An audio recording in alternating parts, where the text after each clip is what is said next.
están los que quieren estar. Si alguien me puede sacar una captura de la asistencia en este momento y luego me lo manda por el grupo, por favor. Alguien que esté en mis grupos. ¿Alguien está de mis grupos? Sí, doctor. Sí, doctor, buenos días. Ya. Saquen captura, ¿ya? Y me la mandan por el grupo. Bien, chicos, vamos a entrar ahora a hablar de este capítulo que es sumamente interesante e importante porque la estética dental, la rehabilitación dental o la rehabilitación oral se está usando mucho de estos materiales en la actualidad y van a ver ustedes por qué. Si bien en consultorio las restauraciones directas se hacen con polímeros, que lo vamos a estudiar en el capítulo 5, la rehabilitación oral que incluye incrustaciones, coronas, puentes, lo que es prótesis fija, está utilizando muchísimo ahora estos materiales cerámicos. Pero antes de hablar de porcelana dental, vamos a hablar de los materiales cerámicos. En realidad la porcelana dental es un material cerámico que está diseñado ya para uso odontológico. Pero veamos primero básicamente qué es. Paralelamente al descubrimiento del fuego se han descubierto también las cerámicas, ¿no?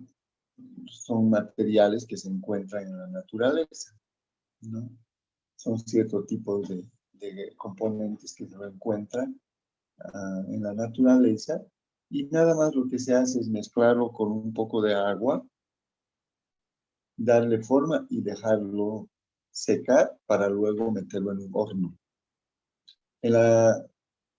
Nosotros podemos ver, fuera de lo que es la carrera, podemos ver cómo se trabajan las cerámicas. Por ejemplo, un ladrillo es una cerámica, ¿no es cierto? Se toma cierto tipo de tierra, de mineral, se hace un barro, se le da forma, se seca y se lo mete en un horno. Con eso se puede fabricar también vasijas y desde tiempo inmemoriales podemos ver que sí el ser humano lo utiliza. Los que trabajaron mucho y de manera muy avanzada la porcelana fueron los chinos, ¿no? Con la fabricación de la porcelana china la conocemos de mucho valor, muy bien trabajadas, con ese mismo procedimiento, ¿no? Un polvo de tierra especial se mezcla con agua, se le da forma y se lo hace cocer en un horno. Después se le puede maquillar, ¿no? Se le puede pintar. Acá se le ha puesto un esmalte inclusive encima, ¿no? Acá está puro, pero aquí ya está recubierto de una porcelana mucho más fina, de un material cerámico más fino. Entonces es un material que se trabaja desde hace muchísimos años. Y en odontología, no es la excepción, se está trabajando muchísimo para crear coronas, carillas, como ven aquí, ¿no? Incrustaciones, pernos, muñones, etcétera, etcétera. Entonces, igual los materiales cerámicos en odontología han tomado una posición muy importante. Fíjense que que podemos ver cómo se puede llegar a trabajar la porcelana en odontología, de modo que se obtienen resultados muy satisfactorios, muy naturales, ¿no? Para muchos profesionales, inclusive distinguir una corona de porcelana de una corona natural resulta difícil porque se obtienen resultados muy satisfactorios. Pero para entender esto de los materiales cerámicos, como dice aquí, debemos entender primero sus orígenes. Un poquito de teoría vamos a hacer, siempre como el estudio de los materiales. ¿Recuerdan esto? Ya lo he mostrado, esta es la tercera vez, pero lo he utilizado para mostrar materiales metálicos, para mostrar materiales orgánicos, y ahora tengo que mostrarlo para estudiar los materiales cerámicos. Los materiales cerámicos están formados por átomos metálicos y no metálicos. ¿No es cierto? Ahí está. Metálicos y no metálicos nos van a dar materiales cerámicos. Eso es lo que vamos a ver.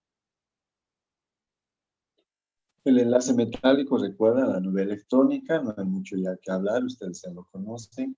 Electrones libres que circulan alrededor de los átomos, de los núcleos. Este es el enlace iónico que debemos recordar porque es parte de la porcelana o del material cerámico. Recuerdan, un átomo es neutro, pero cuando pierde un electrón se vuelve positivo o catión, y este otro átomo, cuando recibe algo negativo, un electrón, se vuelve anión con carga electronegativa, ¿no? Positivo y negativo se atraen. Este es el enlace iónico que lo vemos en los materiales cerámicos. Este enlace covalente también, ¿no? Cuando no hay nube electrónica, no se cede, sino se comparte electrón. Este es el enlace covalente que lo hemos analizado bastante ya. Y entonces en los materiales cerámicos vamos a ver átomos metálicos más átomos no metálicos. Por si acaso, chicos, entre paréntesis, estoy mandándoles un link de Zoom que dura solamente 40 minutos. Si se corta, inmediatamente les voy a mandar otro para que vuelvan a conectarse. Entonces tenemos a los materiales cerámicos con ambos tipos de enlaces. Veremos las propiedades de la materia, de esta materia. La disolución es importante, la disolución. La estructura covalente, cuando el cerámico tiene estructura covalente, la disolución en agua es nula. Repito, voy a ir atrás. Decimos que hay cerámicas que tienen, que están formados por enlaces iónicos, y hay cerámicas en las que se ve enlaces covalentes. Y recuerdan ustedes que cuando hablamos de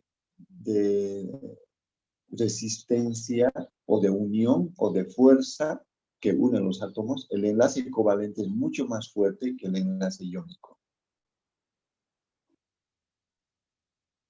Entonces, cuando vemos un material cerámico con estructura covalente, hablando de esta propiedad química que es la disolución, esa cerámica es insoluble en agua.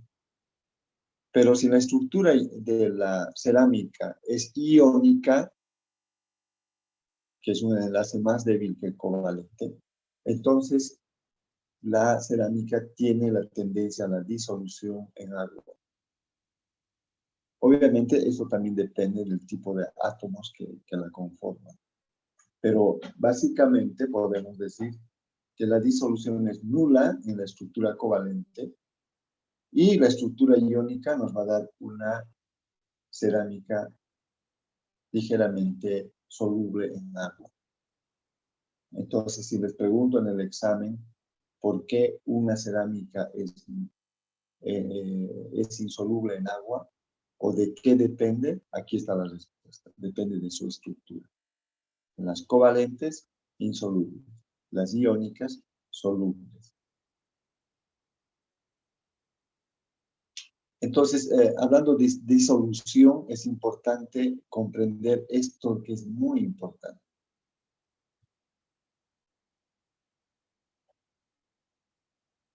El ácido fluorhídrico produce disolución de las cerámicas. Esto tengan en cuenta. Si yo quiero disolver una cerámica, entonces este ácido es muy importante. ¿Está bien? Se usa como un grabador o un ácido que produce la disolución superficial de las cerámicas. Esto es importante. Cuando hablamos vamos a ver en el capítulo 5, se habla de otro ácido, el ácido fosfórico. El ácido fosfórico no tiene efecto acá, en las cerámicas. Por eso se usa el ácido fluorhídrico.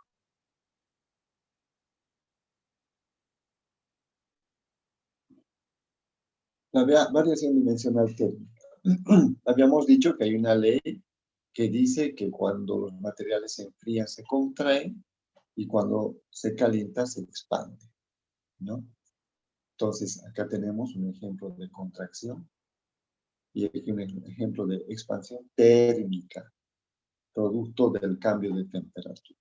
Y esto obviamente también afecta a las porcelanas o a la cerámica, también las afecta. ¿Recuerdan esto? Hemos visto en la anterior clase. Si tenemos dos materiales a la misma temperatura y que miden igual, si aumentamos la temperatura, entonces dijimos que cada uno de los materiales se va a expandir de acuerdo a su coeficiente, ¿no? Si enfriamos, también dijimos, bajamos la temperatura, ambos materiales se van a contraer, pero uno podría contraerse mucho más que el otro. Entonces, al valor de contracción de cada uno de ellos o al valor de expansión de cada uno de ellos le llamamos coeficiente de variación dimensional térmica. Es decir, que cada material tiene su propio coeficiente de variación dimensional térmica. Todos se expanden y todos se contraen, pero no en el mismo valor o en la misma dimensión. Cada uno tiene su propio coeficiente de variación dimensional térmica. Ahora, esto es importante en las cerámicas. Debido a la elevada energía de atracción interatómica que se presenta en las uniones iónicas y covalentes. Estos enlaces son primarios, ¿recuerdan? Son primarios, no son Van der Waals.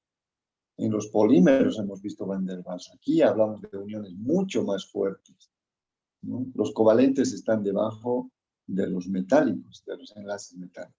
Entonces hay una elevada energía de atracción interatómica. Entonces los materiales cerámicos poseen los valores más bajos. Es decir, los coeficientes de variación dimensional térmica de las cerámicas tienen valores muy bajos.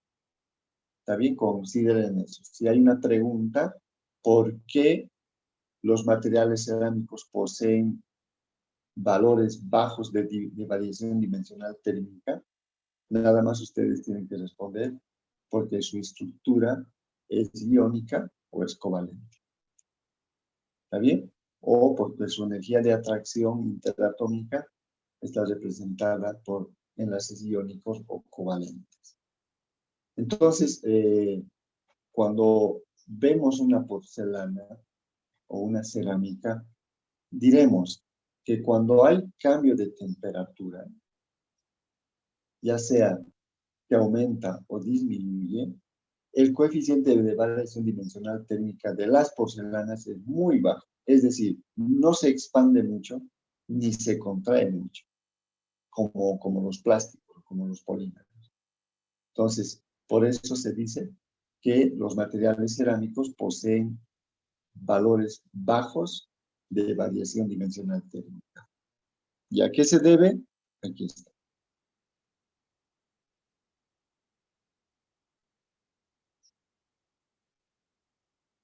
Deme un segundito, por favor.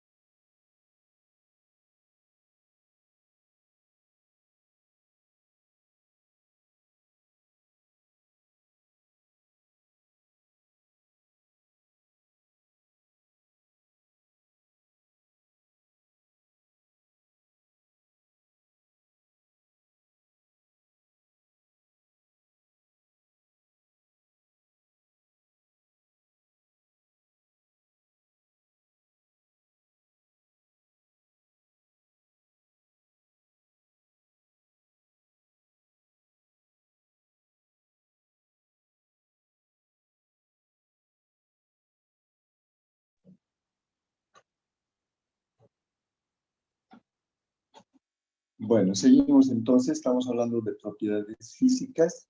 Vamos un poquito atrás. La energía térmica es física. La disolución es una propiedad química. ¿Sí? Propiedad química. La variación dimensional térmica es una propiedad física. ¿Ya? Se entiende acá que estos materiales se disuelven en ácido fluorhídrico, no se disuelven en agua si tiene estructura covalente, se disuelven en agua si la estructura es iónica, y su variación dimensional térmica es muy baja debido a la estructura que tiene. Radioopacidad, es importante esta propiedad física. ¿Qué quiere decir? Opaco quiere decir que no deja pasar la luz, ¿no? Y en este caso, radio opaco sería la propiedad que tiene el material de dejar pasar cierto tipo de radiación o de luz, como serían los rayos X, ¿no? Entonces, cuando el material deja pasar la luz, es decir, los rayos X, hablamos de radiolucidez y las imágenes se ven oscuras, como acá, negras si quieren. Pero cuando el material no deja pasar la luz, es decir, es un material radioopaco que se opone al paso de los rayos X, entonces tenemos imágenes radioopacas que se ven blanquecinas. Acá está. Esto en una radiografía, ¿no? Entonces, fíjense que para poder distinguir en una radiografía los límites de aquí está una restauración, por ejemplo, ¿no? Para distinguirlos de la dentina, del esmalte y de lo que es el conducto radicular. Acá ya hablamos de materiales muy radioopacos, ¿no? Entonces nos permite ver esto para diagnóstico radiológico. Entonces, para las porcelanas, las cerámicas, por la estructura que tienen, es decir, no tienen nube electrónica, dejan pasar la luz, ¿no? Dejan pasar la luz. En realidad, las cerámicas podrían ser transparentes. Obviamente se las puede pigmentar y se las puede volver opacas, pero para que sean radioopacas, para que, es decir, no dejen pasar la luz, los rayos X, ¿no? Que tiene una longitud de onda especial, entonces el fabricante le va a agregar bario, ¿no? Que es un elemento radiopaco. Entonces, si vamos al examen, aquí está. Por cuestiones de diagnóstico, las cerámicas deben ser radioopacas, ¿no? O deben tener una radioopacidad que les permita diferenciar de los tejidos duros del diente, por ejemplo. ¿Qué elemento se agrega? El bario, que es un elemento radioopaco. Hay otros elementos también, como el estroncio, etcétera, pero normalmente se agrega bario. En cuanto a las propiedades físicas, también vemos las propiedades ópticas, ¿no? Relacionadas con la luz. Habíamos dicho en generalidades que cuando el material deja pasar por completo la luz, entonces podemos ver a través de este material, y este material lo clasificamos como transparente. Cuando distorsiona el paso de los rayos luminosos, pero los deja pasar distorsionados, entonces el material es translúcido. Y si el material no deja pasar la luz, entonces hablamos de un material opaco. Entonces tenemos estas tres propiedades: transparencia, translucidez y opacidad. Y esto depende del enlace. Cuando hay nube electrónica, dijimos, los rayos que inciden sobre este material que tiene nube electrónica son absorbidos y no pasan. Por lo tanto, son opacos. ¿No es cierto? Pero si están formados por iónicos o covalentes o fuerzas de Van der Waals, entonces los materiales dejan pasar la luz. Y entonces pueden ser transparentes o translúcidos. Entonces, como los cerámicos tienen iónicos y covalentes, entonces decimos que las cerámicas tienen esta propiedad de ser transparente, altamente transparente. Ahora, se las puede tornar translúcidas y también se las puede tornar opacas, pero básicamente la porcelana pura es transparente, ¿no? Es transparente. Si la pregunta es ¿por qué las porcelanas son transparentes? Porque no tienen nube electrónica o porque están formados por enlaces iónicos y covalentes.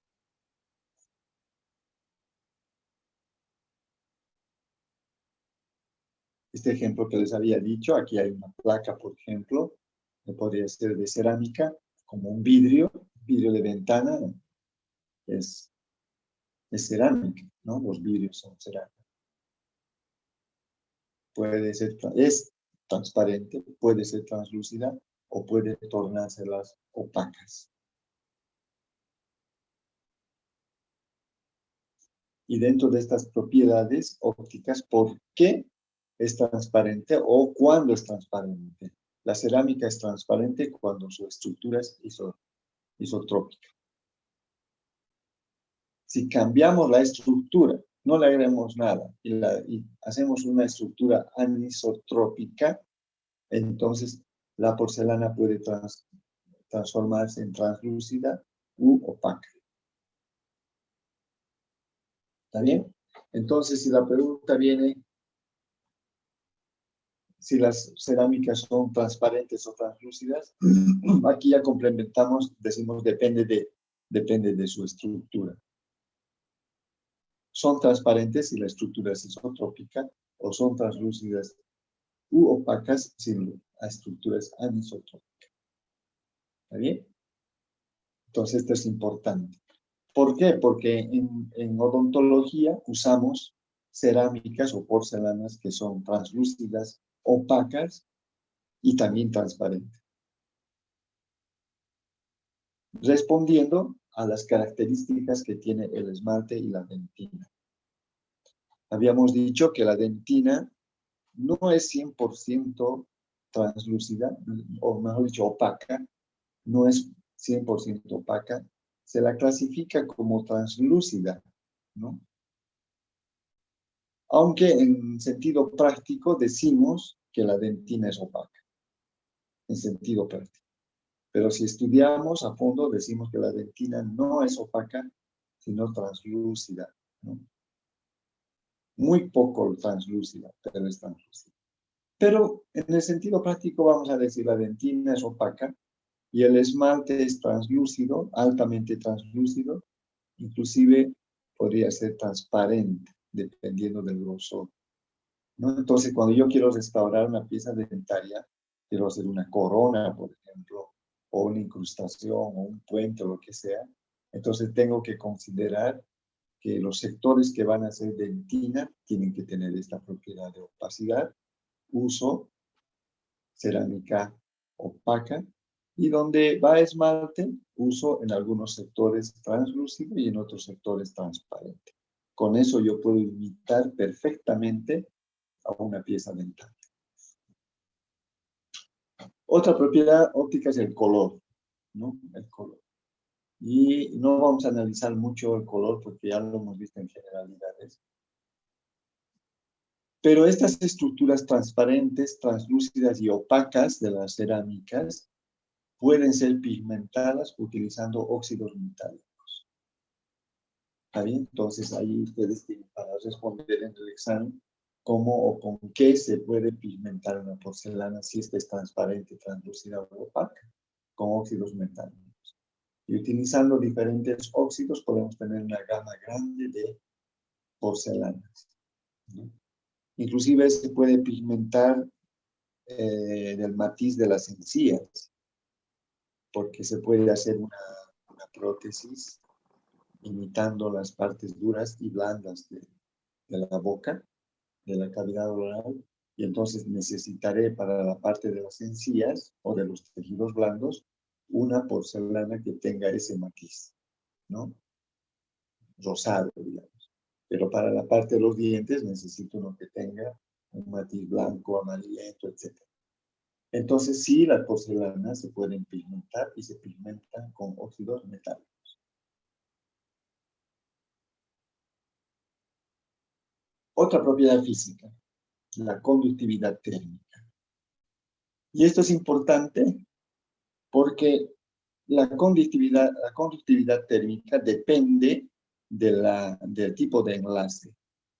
Los materiales son altamente conductores térmicos cuando tienen nube electrónica. Es decir, la energía térmica se transmite a través de la nube electrónica.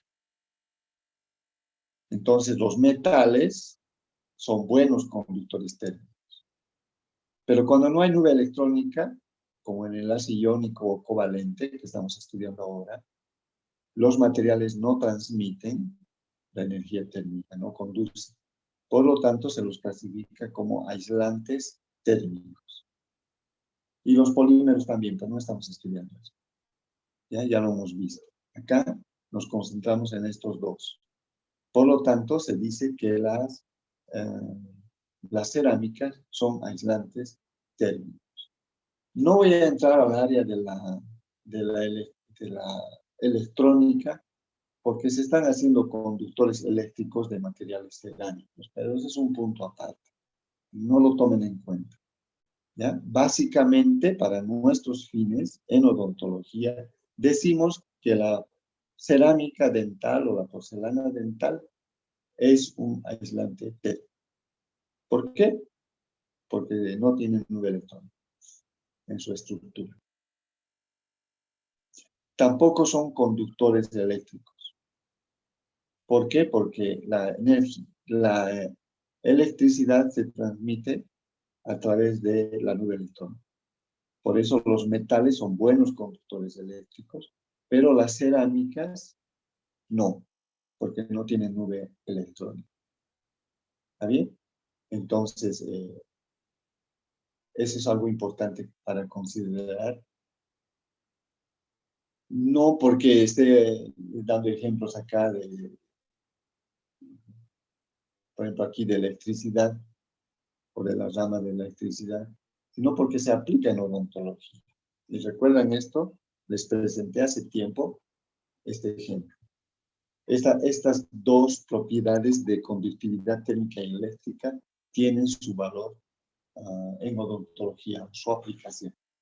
Veamos, aquí tenemos una pieza dentaria, un gráfico, con una cavidad, que hay pérdida de esmalte y también pérdida de dentina. Aquí hay un puente de dentina que separa el fondo de la cavidad de la cámara pulpar, donde está la pulpa. Si hacemos actuar en esta cavidad un cambio de temperatura, digamos, el paciente toma agua muy fría o muy caliente, entonces se va a producir acá a través de la dentina, ¿no? Que contiene las prolongaciones del citoplasma, de los odontoblastos, donde hay fibras nerviosas. Entonces, el paciente va a sentir dolor inmediatamente. Este cambio de temperatura va a ser representado a nivel central como dolor. El paciente va a sentir dolor, ¿no? ¿Qué quiere decir? Que hay una conductividad térmica que llega a la pulpa y las terminaciones lo traducen como dolor. Entonces, ¿qué hacemos? Dijimos, si el paciente viene acá con esto, con este caso. El paciente viene y te dice, doctor, doctorita, le cuento que tomo agua y me duele. Tomo agua fría, me duele. Tomo agua caliente, me duele, ¿no? Entonces se queja. Y nosotros entendemos por qué, ¿no? ¿Por qué? Porque hay pérdida de estructura, especialmente de esmalte, ¿no? Cuando no hay esmalte y se expone la dentina, normalmente va a haber cambios, mejor dicho, va a haber respuesta dolorosa a los cambios térmicos. Entonces, ¿qué hacemos en este caso? Necesitamos restaurar esta pieza. Y nada más nosotros tendríamos que pensar en esto. Aquí. ¿no? Tengo que colocar un aislante térmico. Podría ser un polímero o podría ser un cerámico, pero nunca un metálico, ¿no es cierto? Bueno, voy a dejar de compartir, se va a cortar y les voy a mandar un link. Esta vez sí ya tengo el link indefinido donde pueden entrar, donde podemos tener más tiempo. ¿Está bien, chicos? ¿Se escuchó? ¿Todo bien? Está bien, doctor.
¿Listo? ¿Se escucha, chicos?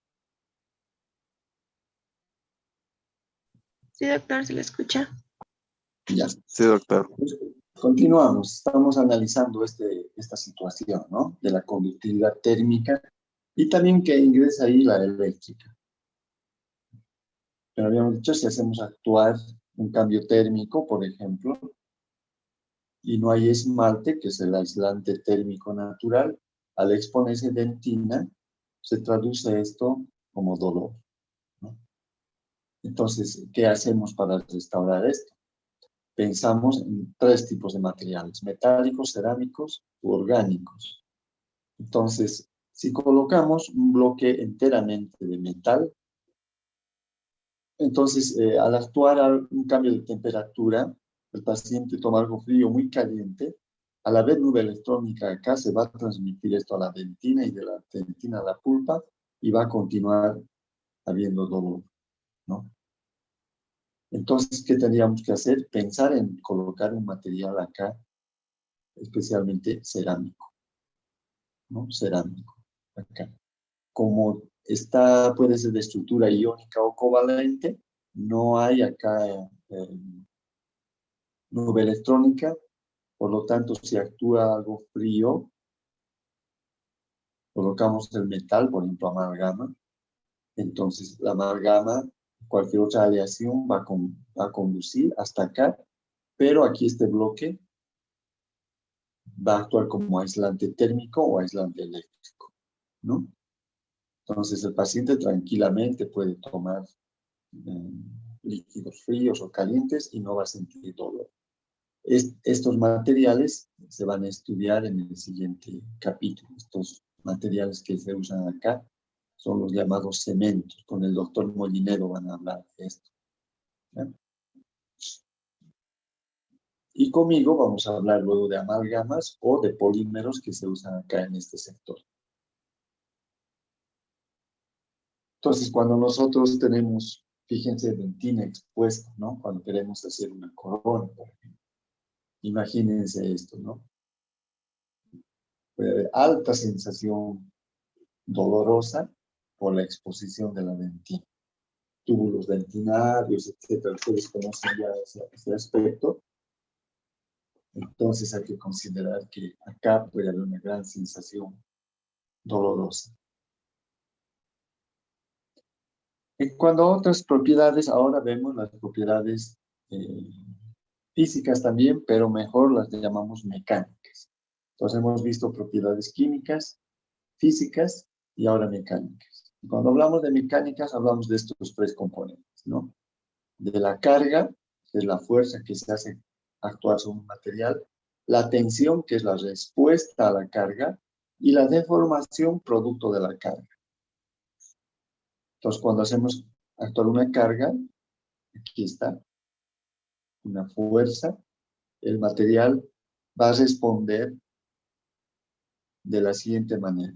Cuando hacemos actuar la carga, ¿no es cierto? Como en este caso, va a haber una fuerza de adentro hacia afuera, producto de la carga. Pero una respuesta, fíjense aquí, les voy a mostrar luego esta.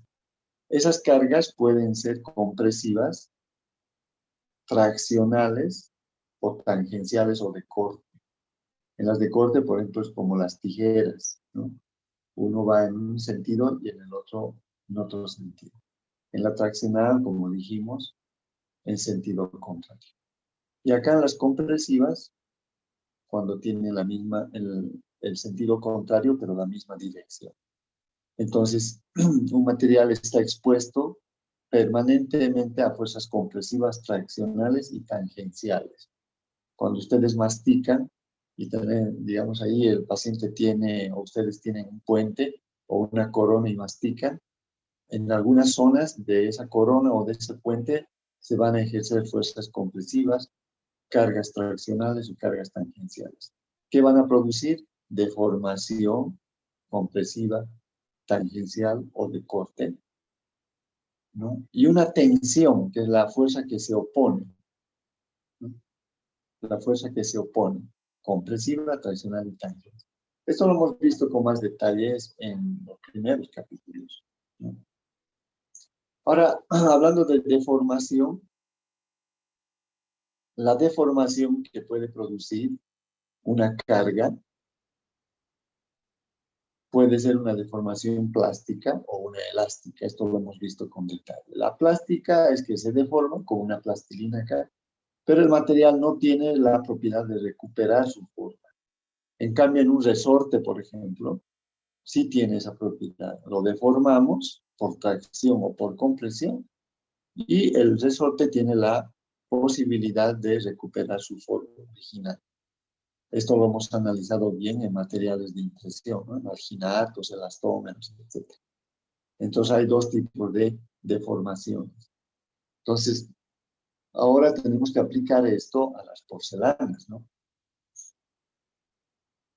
Esto ya lo hemos visto, no quiero mostrar esto. Acá está. Fíjense, la carga, una fuerza que puede ser compresiva, traccional o de corte. ¿Qué va a producir? Acá las flechas amarillas, la tendencia, en algunos sectores, la tendencia de los átomos a separarse, pero en algunos lugares la tendencia de los átomos a unirse, ¿no? Entonces, la respuesta contraria a una carga se llama tensión. La tensión es la resistencia que oponen los átomos a modificar su posición. Cuando una carga actúa sobre un objeto, los átomos que tenían una posición tienden a cambiar de forma, o mejor dicho, de posición. Los que estaban acá tienden en este lugar a separarse y en este lugar a cambiar de posición. Entonces esa fuerza que se opone se llama tensión. Ahora veamos este concepto que es importante, basado en la teoría que acabamos de ver respecto a la carga, tensión y deformación. Y hablamos de los materiales cerámicos, ¿no? La principal característica mecánica, ¿no?, de los cerámicos es su alto módulo de elasticidad. Cuando hablamos de alto módulo de elasticidad, estamos hablando de rigidez. Y la rigidez es la imposibilidad de deformarse. ¿Dónde está acá? Ni plástica ni elásticamente. ¿Comprenden? El material no se deforma. Cuando actúa una carga, ¿no es cierto? Si el material es rígido, no cambia de forma. Altamente rígido, no cambia de forma. Ni elástica ni plásticamente. ¿Está bien? No hay esta deformación. Acá diríamos que este material no es rígido porque se ha deformado cuando actúa una carga. Por lo tanto, su módulo de elasticidad es bajo. Y las porcelanas tienen alto módulo elástico, o sea, altamente rígidas.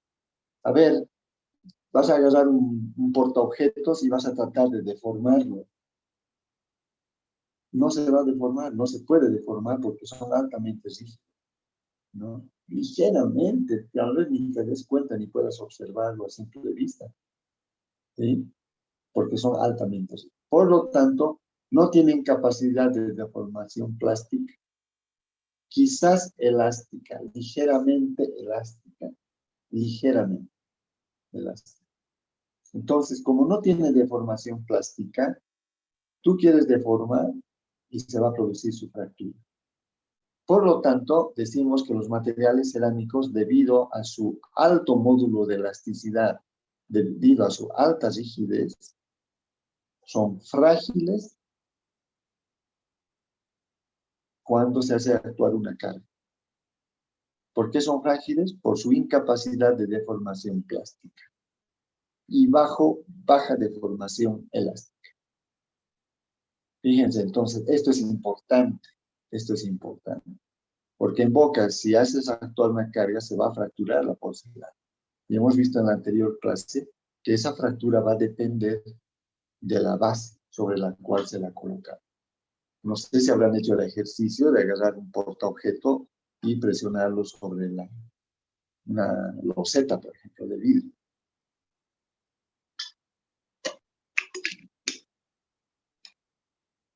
Y luego sobre una almohadilla. Dependiendo de la base, entonces podríamos decir que puede resistir cargas. ¿Sí? Las cerámicas resisten cargas, resisten muy bien, pero depende de la base. Por ejemplo, el esmalte. Ustedes mastican cosas suaves o duras como los tostados, los porotos, son duros, ¿no? Entonces, y resiste bien el esmalte, no se fractura. ¿Por qué? Porque debajo tiene a la dentina, que la está soportando. Pero si la dentina falta por caries, por ejemplo, y se produce un socavado y el esmalte queda al aire, si quieren, ¿no? No ha perdido su soporte, a la primera masticación ese esmalte se fractura. ¿Por qué? Porque tienen alto módulo elástico. Son muy rígidos, pero son frágiles. ¿Está bien? Así son las cerámicas. Aquí están. Entra a la vitrina de tu mamá, saca un vaso y tíralo al suelo. Uno que sea de cerámica. Se va a quebrar. Inmediatamente. ¿Por qué? Porque tienen incapacidad de sufrir deformación permanente o deformación elástica. Se fracturan. Son frágiles. No te olvides, las cerámicas son frágiles. ¿Qué necesitan para no fracturarse? Un buen soporte. Esa es la clave. Aquí está otro, un poquito de los antiguos, de las bombillas, igual, ¿no? Pequeño golpe y se fractura. ¿Por qué? Porque no tiene esa propiedad. En cambio, hay objetos que sí, no pasa nada porque pueden deformarse plástica o elásticamente. Entonces decimos que los materiales cerámicos son altamente rígidos, alto módulo de elasticidad. Son muy frágiles, pero tienen alta resistencia compresiva. Pero esto depende de la base sobre la cual se la coloca. Pero si no tiene base y la carga es compresiva, no va a pasar nada con el material cerámico. Tiene alta resistencia compresiva, pero baja resistencia traccional. Ya hemos analizado. Alta resistencia compresiva y baja resistencia traccional. Son muy frágiles, pero depende de la base. Aquí estaba cometiendo un error. Dicen que son frágiles, Pero la fragilidad depende también de la base sobre la que se le coloca. Si hacemos actuar fuerzas compresivas, tienen altas resistencias. Si son traccionales, tienen baja resistencia traccional. Así son los materiales cerámicos. ¿Ya? Esta es la primera parte, chicos. Un vistazo general de los materiales cerámicos. ¿Está bien? Entonces, vamos a entrar ahora a estudiar la porcelana dental.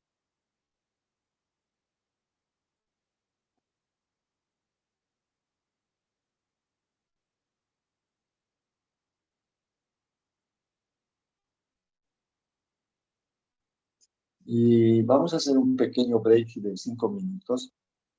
Por favor, les voy a pedir porque necesito tomar unos medicamentos, chicos. Recuerdan que el jueves lo hemos suspendido por la cita médica que tenía. Entonces, 5 minutitos, por favor. Ustedes también pueden tomar un refrigerio si gustan. En 5 minutos seguimos la clase. ¿Está bien? Está bien. Está bien, Está bien, doctor. doctor. Gracias, chicos.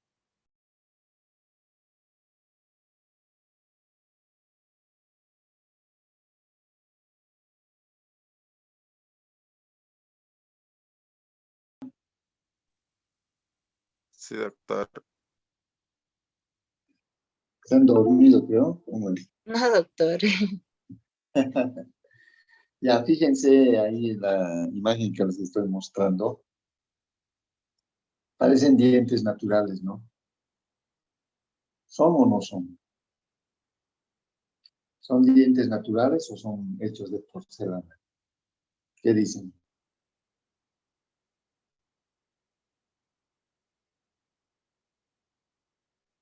Bueno, hablaremos entonces de porcelana dental que está dentro de los biomateriales cerámicos. O sea, todo lo que hemos aplicado hasta ahora sobre la teoría de los materiales cerámicos, tenemos que aplicarla a la porcelana dental, material que se usa exclusivamente para odontología. Entonces vamos a diferenciar un poco entre cerámica y porcelana, que en el fondo es lo mismo, ¿no? En el fondo es lo mismo. La porcelana entonces es una losa fina, transparente, habíamos dicho, clara y brillante, ¿no? Que se obtiene por cocimiento, ¿ya? Por cocimiento. Habíamos dicho, llevamos al horno, ¿no? Hacemos un barrito, aunque hay ahora diferentes tipos, ¿no? Ya lo vamos a estudiar, diferentes tipos. Pero básicamente es eso. Y le damos forma y lo metemos en un horno para que cueza. La composición química de la porcelana dental es esta. Fíjense lo que tiene. Sílice, ¿no? Estos óxidos, aquí hay más óxido, óxido, óxido, óxido. Estos óxidos, ¿no es cierto?, se suman para formar lo que es la porcelana dental. Entonces tiene de silicio, de aluminio, ¿no? De potasio, de aluminio, férrico, cobre, etc. Estos se usan más para darle color. La que vamos a ver mucho ahora es esta porcelana, que está en base a estos 3 óxidos, y la aluminio, ¿no? Es el óxido de aluminio. Entonces, los más utilizados. También tiene cierta cantidad de sílice, ¿no? En forma de cuarzo. Habíamos dicho que pueden ser opacos si la estructura es anisotrópica. Y si es isotrópica, son transparentes. Y modificadores del vidrio, aquí también podría ir el bario para darle la propiedad de ser radio opaco, ¿no? Básicamente esta es su composición química.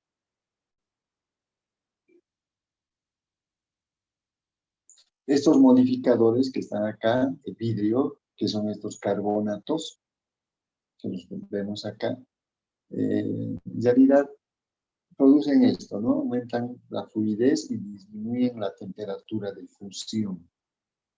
Fusión no hay, es como más o menos como la Godiva. La Godiva ustedes la reblandecían, pero no la fundían, ¿no? Porque la fusión produce un cambio de estado sólido a líquido.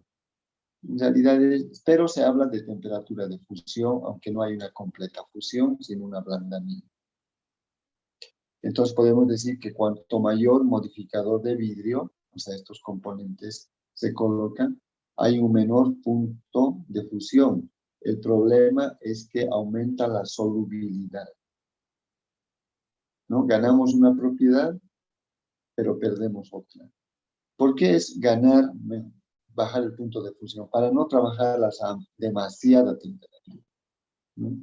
No es lo mismo trabajar a 900 grados que a 1300, ¿no? Imagínense la diferencia. Entonces, para bajar el punto de fusión, se agrega modificadores de vidrio.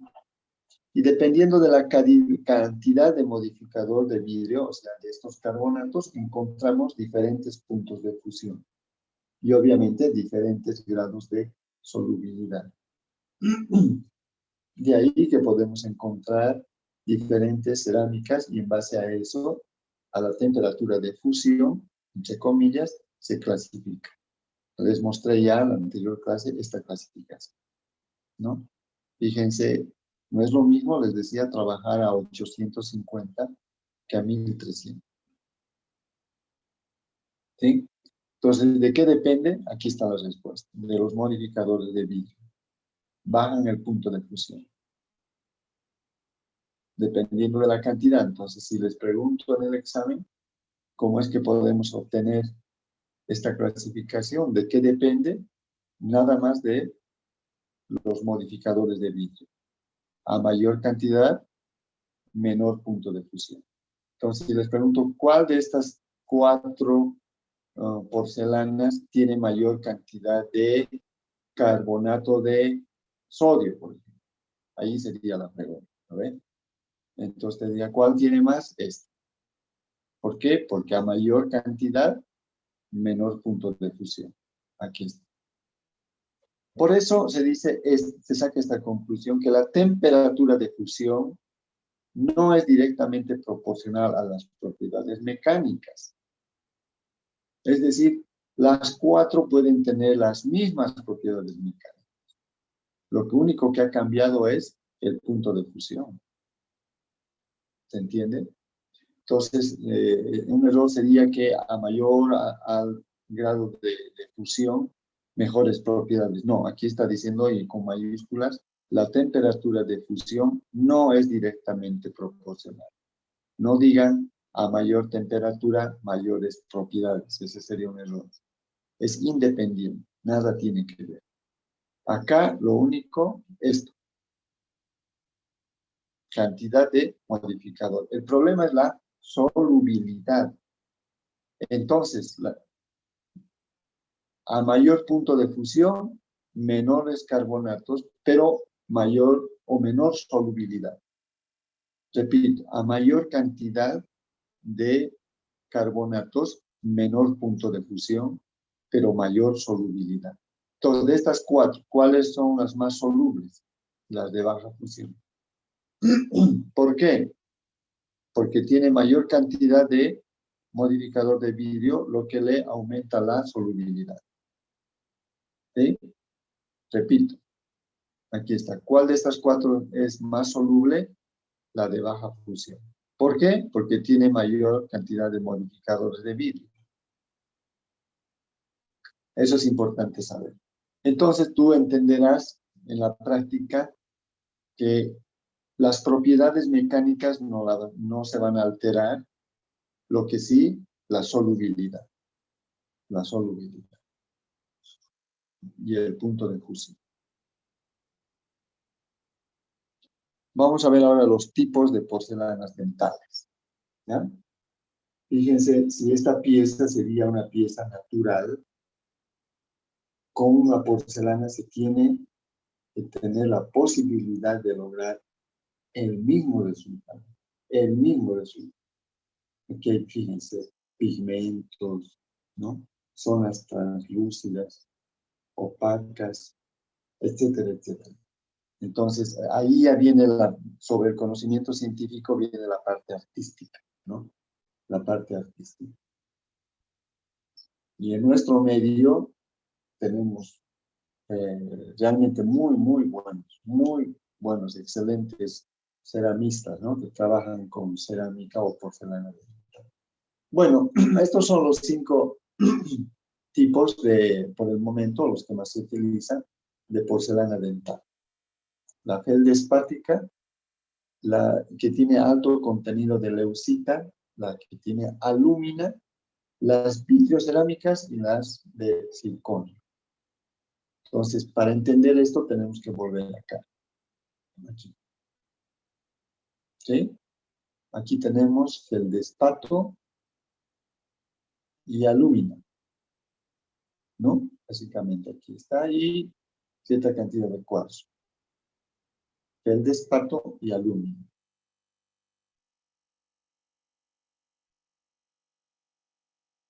Feldespato, alúmina, y esta que ya viene aquí, ¿no? Aquí está con alúmina, leucita, vamos a estudiar. Vamos a la porcelana feldespática. Aquí están los óxidos que hemos visto al principio, este es el feldespato, y trabajan con calor. Y se obtiene un vidrio feldespático con cristales de leucita. ¿Ya? Con cristales de leucita. Entonces aquí tenemos feldespática, tiene leucita, pero esta otra tiene alto contenido de leucita. ¿Ya? Es la misma, pero esta tiene más. Ahí no nos perdemos. Entonces, obtenemos que al hacer actuar los óxidos y cocerlos, entonces vamos a obtener un vidrio feldespático, o sea, la porcelana, más cristales de leucita. Y estas son sus propiedades.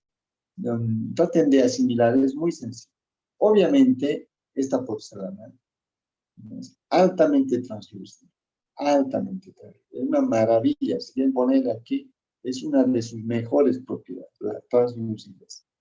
O sea, puede imitar los tejidos duros, especialmente el esmalte, de una manera, pero sorprendente, importante. Esta es su propiedad más importante. Si les pregunto cuál es la propiedad más importante, esta, la translucidez. Pero tiene bajas propiedades mecánicas. ¿Por qué? Porque tiene pocos cristales de leucita. Aquí está. Forma leucita, pero pocos cristales. Por eso tiene propiedades mecánicas bajas. De tal manera que su resistencia flexural, ¿no?, es menor a 100 megapascales. O sea, baja resistencia flexural. No son tan rígidas. ¿Ya? Este es su valor. Y este valor lo colocamos no tanto para memorizar, sino para comparar. ¿En qué se usan? ¿En qué se usan estas porcelanas? Para recubrir otras porcelanas o para recubrir el metal cerámico. ¿Recuerdas que era metal cerámico? A ver, las aleaciones que se van a cubrir con porcelana.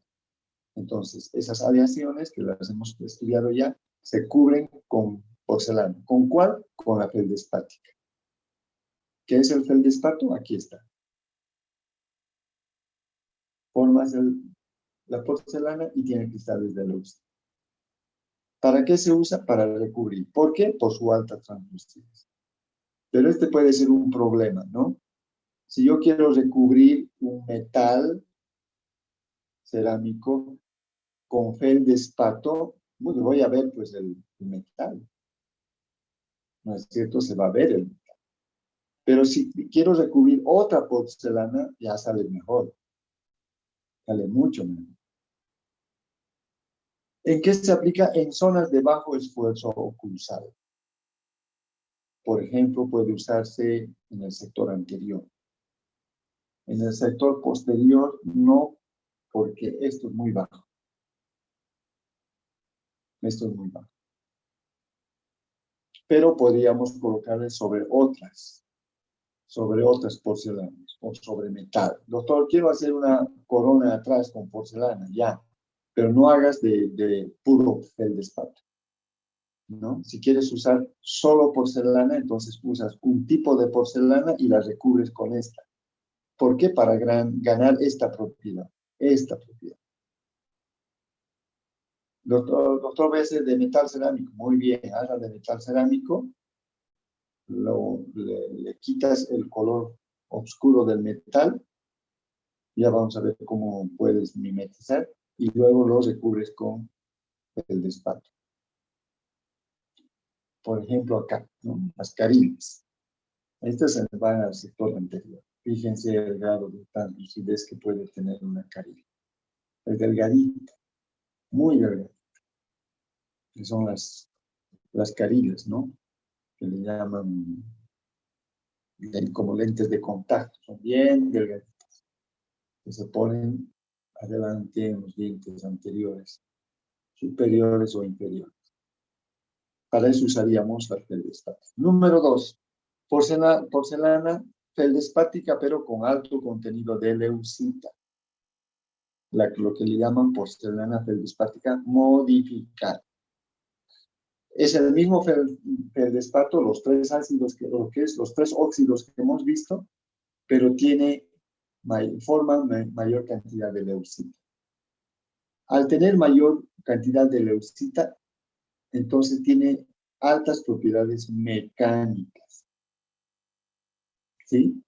Pero pierde translucidez. Baja translucidez. Vamos atrás. Alta translucidez. Aquí está el feldespato. Poca leucita, alta translucidez. Más leucita, baja translucidez. Pero aumenta sus propiedades mecánicas. Su resistencia presural es mayor a 100 megapascales. El otro era menor. Entonces, esta otra porcelana la podemos usar. ¿Para qué? Ya podemos hacer coronas de porcelana pura. ¿Sí?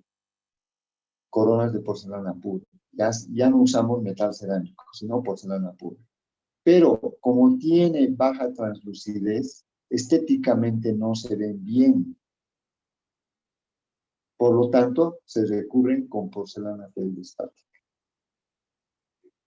¿Sí? Con porcelana feldespática. Entonces, las propiedades mecánicas las logras con esta porcelana modificada, ¿no? Y las propiedades estéticas con esta otra porcelana. Con esta. Aquí está. Por eso dice acá recubrimiento de otras porcelanas. Recubrimiento de otras porcelanas. ¿Como cuál? Como la porcelana feldespática modificada.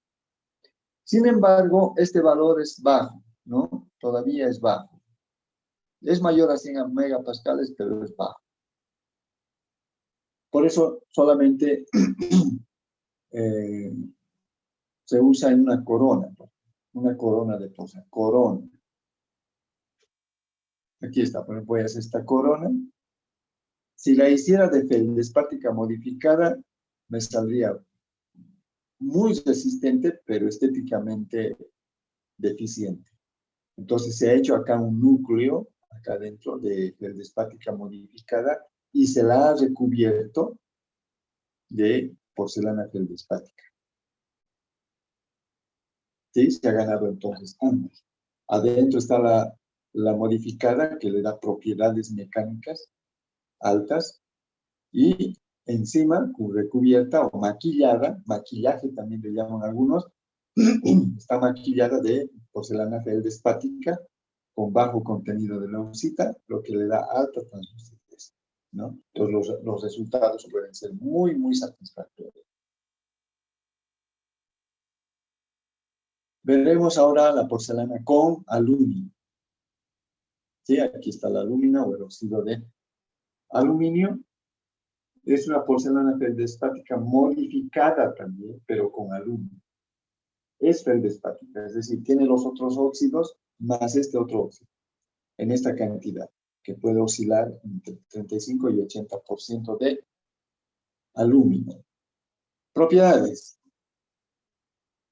Altas propiedades mecánicas por agregado del aluminio. Fíjense, la resistencia flexural puede ir de 200 a 500 megapascales. El problema es que es escasa translucidez, inclusive opacas. Entonces, ahora yo hablo mucho y sin problema de translucidez, de opacidad, de propiedades mecánicas, etcétera, porque en la primera parte les he hablado de esto, cargas, tensión, deformación. Hemos recordado que es transparencia, translucidez y opacidad, ¿no? Son conceptos que ustedes ya tienen que manejarlos, pero a veces cuando el estudiante está metido en otros parciales y no hay continuidad y se dedican también a otras actividades, la memoria es frágil, por eso yo les traigo una, una retroalimentación. Entonces me están entendiendo claramente ahora de qué estoy hablando cuando hablo de propiedades mecánicas, ¿no? Resistencia compresiva, traccional y de corte, altas, debido aquí a la lúmina, ¿no? Alta resistencia flexural, miren la resistencia. Pero escasa translucidez, inclusive puede ser opacas. ¿Para qué se usa? Como núcleo recubierto de otras porcelanas de mejores propiedades ópticas. Aquí, ¿cuál sería? Recubierta por la que tiene mayor translucidez, la que sirve para maquillar, que vendría a ser la porcelana feldespática con bajo contenido de leucita. Pero por su resistencia y sus altas propiedades, se puede usar para puentes de brecha corta. Brecha es el espacio que hay entre un puente, ¿no? ¿Cuántos dientes te faltan? Uno. Ah, bueno, entonces brecha corta. ¿Cuántas piezas le faltan? Dos o tres. Ah, entonces será un puente de brecha larga. Esto se usa solamente para puentes de brecha corta. Acá está, por ejemplo, un puente de brecha corta. Esta es la pieza dental. Aquí hay una pieza natural, aquí también, aquí le falta. Entonces es un puente de brecha, el espacio, brecha quiere decir espacio, corta. Entonces se puede usar para puentes de 3 piezas, por ejemplo. O para corona. ¿Sí? Esto que están viendo acá, por debajo está el modelito de yeso, el muñón de yeso. Acá está. Núcleo recubierto de otras porcelanas. Entonces, ¿cuál es el núcleo? Este es el núcleo. El núcleo. Tiene alta propiedad mecánica, pero son prácticamente opacas. Acá está. Prácticamente opacas. ¿Sí? Entonces, si yo quiero que esto se parezca a la estructura dentaria, entonces tengo que usar otra porcelana. Y entonces las voy a recubrir de porcelana feldespática, lo que le llaman el maquillado, ¿no? Entonces, este puente, por ejemplo, si es de porcelana alumínica, entonces tendría que recubrir para darle esa característica de diente natural con otro tipo de porcelana, como es la porcelana feldespática. ¿Se está entendiendo, no, chicos? Es bonito, es lindo esto si lo entiendes. Así es que haz el esfuerzo, por favor. Las vitriocerámicas. Fíjate la composición química. Ya es disilicato de litio, ¿no? Más fluorapatita. Entonces, son otro tipo de cerámicas. Perdón. Otro tipo de cerámicas. Con esta otra composición. Mira sus propiedades. Altas propiedades mecánicas. Tiene 180 megapascales, ¿no? Y escasa translucidez. Si comparamos las propiedades, esta tiene bastante, estas son mucho más resistentes. En cambio, esta solamente 180. ¿Para qué se usa? Se usa en otro tipo de técnica, pero se utiliza también para núcleo, ya les he mostrado que es núcleo, recubierto de otras porcelanas de mejores propiedades ópticas. Por ejemplo, feldespática. Listo, lo maquillas. Y vas a tener un puente o una corona de vitrio cerámico. ¿no? Se trabajan de diferente manera. Luego les explico, vamos a ver cómo se trabaja. Fíjate acá, aquí están los núcleos y se recubren de otra porcelana de mejores propiedades. Fíjate aquí la translucidez. Fíjate acá. Esta tiene que ser feldespática, ¿no? Tendría que ser feldespática. Pero el núcleo tendría que ser algo más resistente, como en este caso las vitrio cerámicas. Aquí están los núcleos. Fíjate cómo se trabaja. ¿Recuerdan que habíamos dicho que se mezcla un polvito con agua, se le da forma, seca y se lo mete al horno? En este caso, las vitrocerámicas, fíjense, se está trabajando por colado. ¿Recuerdan la técnica de colado de metales? ¿No? Les había dicho que se coloca un pin metálico o orgánico. Entonces, estas se trabajan por colado y se obtienen núcleos. Claro, todos tienen el mismo color, ¿no? En toda su extensión tienen las mismas propiedades, los mismos colores. Pero los dientes no son como tecla de piano, ¿no? Todo blanco. No es así. Entonces, ¿con qué se le da la caracterización? Con estas otras porcelanas de mejores propiedades ópticas. Acá. Se puede pigmentar, aquí ya puedes hacer un surquito, ¿no? Pigmentado, etcétera, etcétera. Vamos a ver luego. Luego están estas otras que son muy nuevas. Bueno, no tan nuevas tampoco, pero en relación a las otras, son nuevas las que se trabajan con óxido de siliconio, al cual se le agrega itrio, otra composición química. Pero fíjense estas que son nuevas. Tienen altísimas propiedades mecánicas. Fíjense, 700 megapascal, ¿no? Pero prácticamente son opacas, de escasa transmisibilidad. ¿Para qué se usa? Núcleo, otra vez núcleo, recubierto por otras porcelanas de mejores propiedades ópticas. ¿Cuál es? La feldespática, la que se usa para maquillar. Pero se puede hacer acá ya puentes posteriores, libres de metal. Imagínense las resistencias, esas propiedades. Puentes posteriores libres de metal. Esta es una maravilla, ¿no? Puedes hacer un puente atrás, sin metal, pura porcelana. Obviamente, porque tiene baja translucidez o son opacas, necesariamente deben ser recubiertas de otra porcelana de mejores propiedades estéticas. Inclusive se puede hacer un puente inlay de mínima invasión. Enseguida les muestro. Pero este es otro tipo de porcelana. Acá está un puente hecho. Normalmente estas se trabajan por otro sistema. Voy a ir un poquito atrás.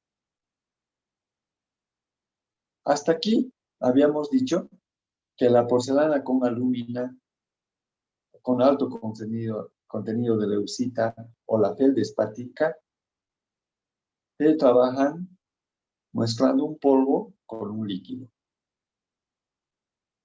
Se hace un barrito, se seca y se mete al horno para que termine de cocer. Pero aquí habíamos dicho que las vitrocerámicas vienen en un bloque que deben fundirse y son coladas dentro de un molde. Dentro de un molde.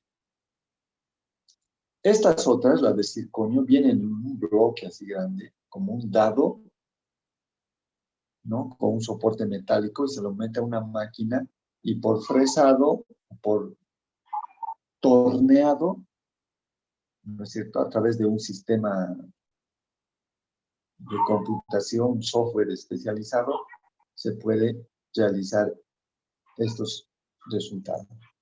Vamos a ver, ¿ya? Entonces acá es por tallado de un bloque o por torneado de un bloque. Estas por colado. Y las otras que he explicado, vamos a verlas ahora con más detalle. Técnicas de trabajo de las porcelanas dentales. Con esto vamos a terminar, chicos.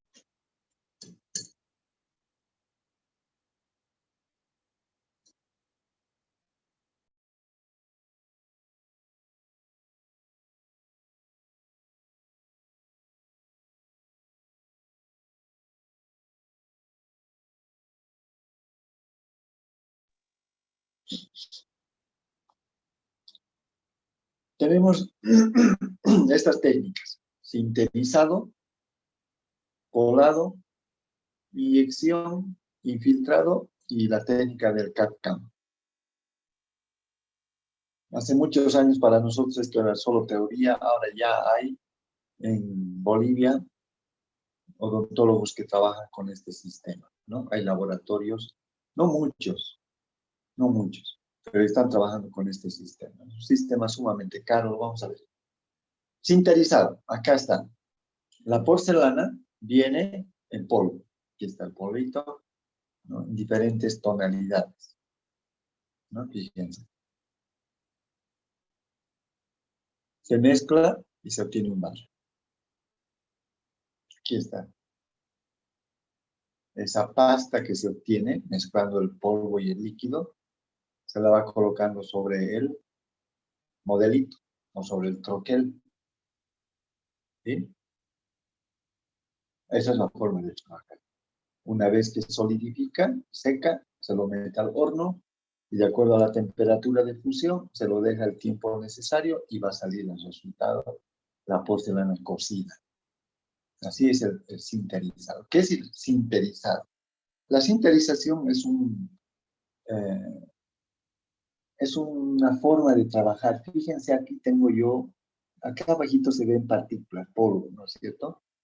Y la idea es que cada partícula de polvo, granito, cada granito se una al otro. Y el sinterizado nada más no es el fundido, es decir, cada granito, supongamos que este es un grano gigante, acá, todo esto. Tiene que unirse a otro gigante. Entonces, la fusión haría que ambos se unan.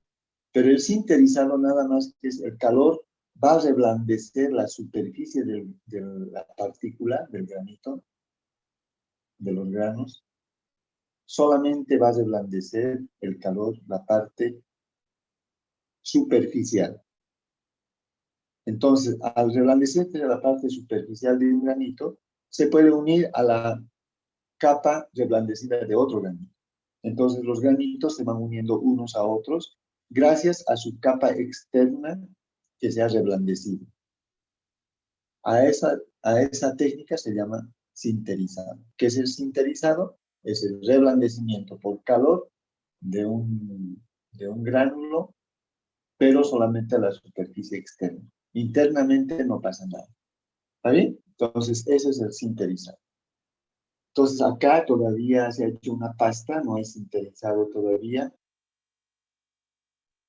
Se está colocando, se le está dando forma y las partículas se van a empezar a unir unas a otras cuando se ponga en el horno y haya una fusión de la parte externa de cada granito.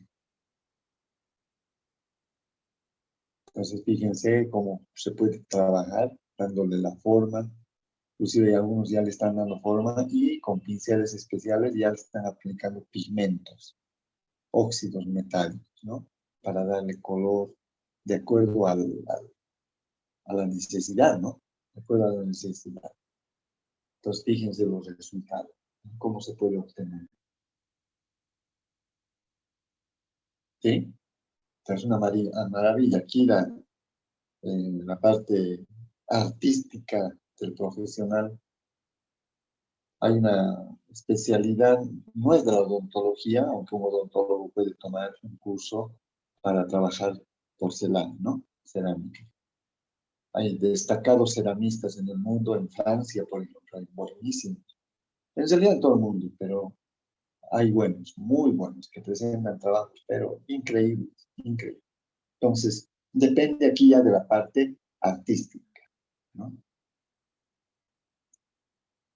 Fíjense que puede sacarse también por sinterizado simplemente un núcleo. ¿no?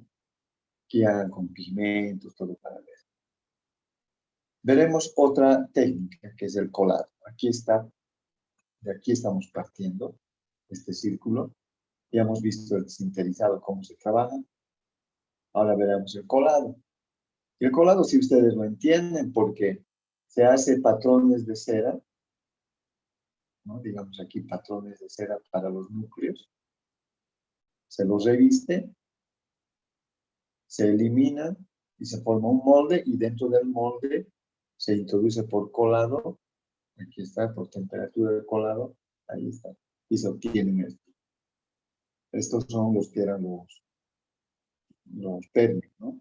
Los pines. Están los pines. A través del cual un bebedero, el molde, recuerdan, ¿no es cierto? Estamos en el capítulo.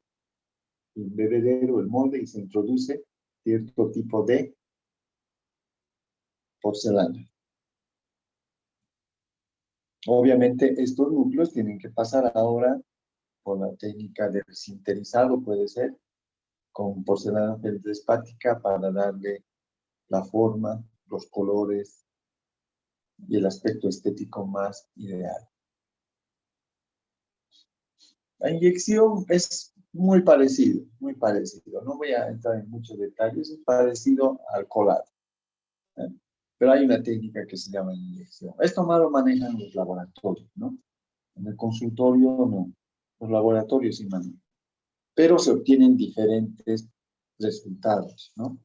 No es lo mismo el colado que la inyección. La inyección puede darte resultados mucho más satisfactorios en el aspecto mecánico, ¿no? En el aspecto mecánico. Ahí también se puede hacer por inyección carinas, ¿no? Fíjense, parece colado, pero es otro sistema muy parecido que les llaman inyección. Ahí está, también se obtienen los núcleos, y estos son revestidos o maquillados con porcelana más estética. Infiltrado con vidrio es, a ver, básicamente, en resumen, es decir, se obtiene una estructura muy porosa, sumamente porosa, con un tipo de porcelana, y dentro de esos poros se infiltra un vidrio, una porcelana especial. Esa es otra técnica de trabajar. Por eso infiltrado con vidrio. Técnica de laboratorio también, que se resume en lo siguiente. Se obtiene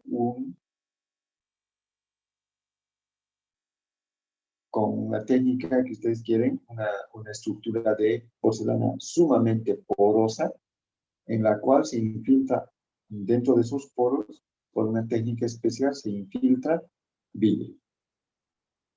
Después se hace el maquillaje.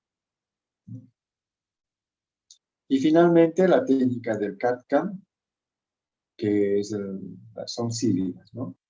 Esto es diseño asistido por una computadora. Eso es CAD, está en inglés. Pero resulta en castellano también como diseño asistido por computadora. Y el CAM, que es el mecanizado, la parte mecánica, o sea, la realización ya de la corona, qué sé yo, el puente, asistido por una computadora también.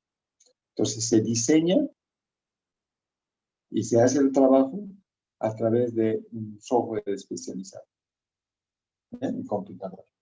Aquí ya nacen lo que son las impresiones digitales. Ustedes han hecho impresiones de Godiva, de silicona, etc., ¿no? Pero aquí ya se hacen impresiones digitales, que nada más son fotografías que se toman de la boca.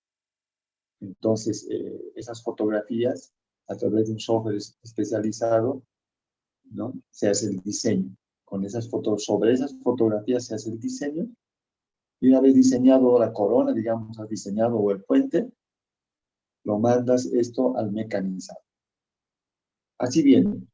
¿Recuerdan? Circonio viene en bloques. Esto es para soportar y este es el bloque de porcelana. Claro, si tú te das cuenta, te va a salir un bloque de un solo color. De un solo color aquí, por ejemplo, lo que les he mostrado. Aquí. ¿Dónde está? Ahí ya lo he perdido. Voy a volver a mostrar. A ver, no, iremos atrás.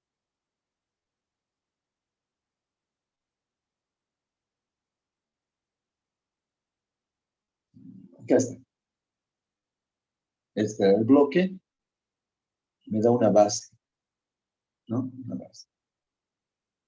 Cómo el torno ha podido reproducir esto en función de un software, ¿no? De un diseño hecho en computadora. Entonces podemos obtener por este sistema de CAD/CAM, eso, aquí está el bloquecito. Se lo ponen en el equipo. Aquí está el tallador, ¿no? Aquí se pone el bloque, este es el torno, que tiene diferentes presas, piedras especiales para trabajar. Obviamente está conectado a la computadora, está diseñado, una vez que tienes el diseño, lo mandas la información y esto va a hacer el trabajo, ¿no?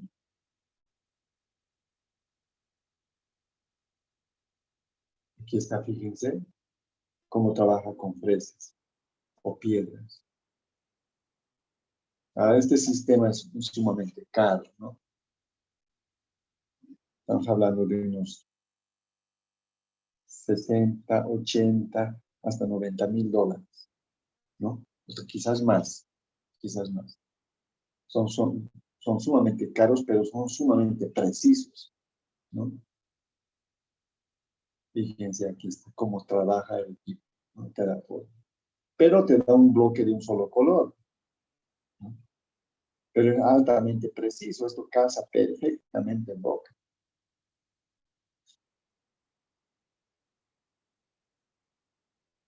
Y luego obviamente hay que llevarlo nomás para hacer la caracterización, ¿no? Por sinterización. ¿Recuerdas qué es sinterizado? Ahí está, en un hornito. Tenemos ya, este es el resultado. Puede ser una sola corona, puede ser un puente. Pero fíjense que después requiere el maquillado. Porque esto, un solo color, este es más para núcleo. Y después se hace esta parte. Fíjense los resultados, ¿no? Busquen en internet, van a encontrar resultados, coronas de porcelana, busquen. Una maravilla, ¿no? Fíjense, libres de metal. Pero esta es la parte ya artística, con pinceles, espátulas especiales. Se trabaja esta parte por sinterizado, por eso hay que llevarlos a un horno después, ¿sí? Y se puede obtener estos resultados, ¿no? O los resultados que tú busques, ¿sí? Entonces, las propiedades de resistencia mecánica de las cerámicas dependen de su composición, forma de fabricación y de la cantidad de defectos presentes en su estructura. Entonces, fíjense cómo se puede trabajar los materiales cerámicos, la porcelana dental, teniendo resultados muy, muy satisfactorios. Realmente es una maravilla. Los que están trabajando mucho con implantes, hacen rehabilitación sobre implantes y normalmente están usando este tipo de materiales, ¿no? Para hacer sus coronas y sus puentes sobre implantes. Pero también se puede hacer coronas y puentes sobre muñones naturales, ¿no? Sobre raíces naturales. Ese es el alcance entonces de los materiales cerámicos. Eso es todo, chicos. No sé si tienen alguna pregunta.